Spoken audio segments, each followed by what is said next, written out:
పుత్ర పవిత్రాత్మ నామమున ఆమేన్. Praise the lord.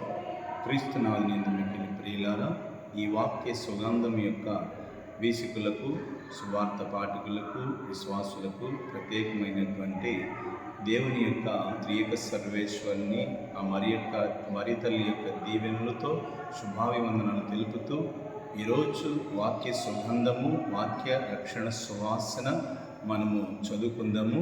పునీత పౌలు గారు కొరింథీయులకు రాసినటువంటి 2వ లేఖలో 2వ అధ్యాయము 14-15 వచనంలో ఈ విధంగా పౌలు గారు అలనాడు కొరింథీ సంఘంతో మాట్లాడుతూ ఈరోజు ఈ సమయంలో మనందరికీ కూడా దేవుడు తన దాసుని ద్వారా మాట్లాడుతున్నాడు.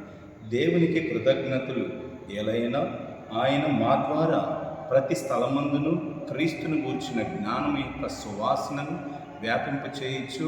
ఆయన యందు మమ్మను ఎల్లప్పుడూ విజయోత్సాహముతో ముందుకు నడుపుచున్నాడు.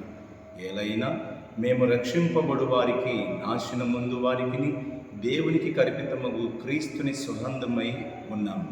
Praise the lord. ఇది ప్రభువాక్కు సర్వేశ్వరునికి వందనములు. ప్రియులారా, ఇక్కడ పౌలు గారు కొరింథీ సంఘానికి దేవుని యొక్క నామములో కృతజ్ఞతలు తెలుపుతూ ఉన్నారు. దేవుని యొక్క జ్ఞానమును గూర్చి, క్రీస్తు యొక్క జ్ఞానమును గూర్చి ప్రతి స్థలములో ఒక మంచి సుగంధ వాక్యమును, సువాసనను వ్యాపింపచేస్తూ ఉన్నారు. ఈ యొక్క సువార్త అంటే మంచి వార్త.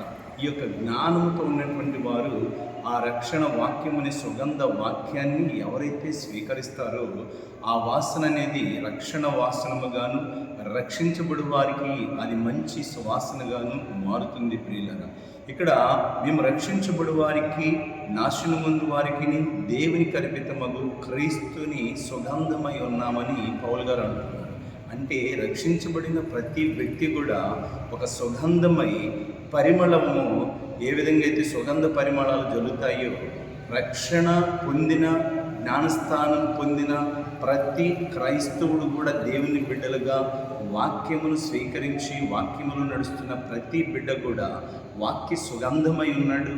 వాక్యము పరిమళ జల్లులు సుగంధమై జీవించాలని మాట్లాడుతున్నారు. కాబట్టి ఈ సమయంలో ప్రతి ఒక్కరు కూడా వెలుగుచున్న కొవ్వొత్తి చీకటిని పారదోలుతున్నట్లుగా ఇదిగో పాపమనే దుర్వాసనను పోగొట్టే వాక్యమనే వాక్య సుగంధాన్ని మనమందరం కూడా స్వీకరించి పరలోకమైనటువంటి ఆనందాన్ని పొందుదాం. Praise the Lord. పితా పుత్ర పవిత్ర ఆత్మ నామమున.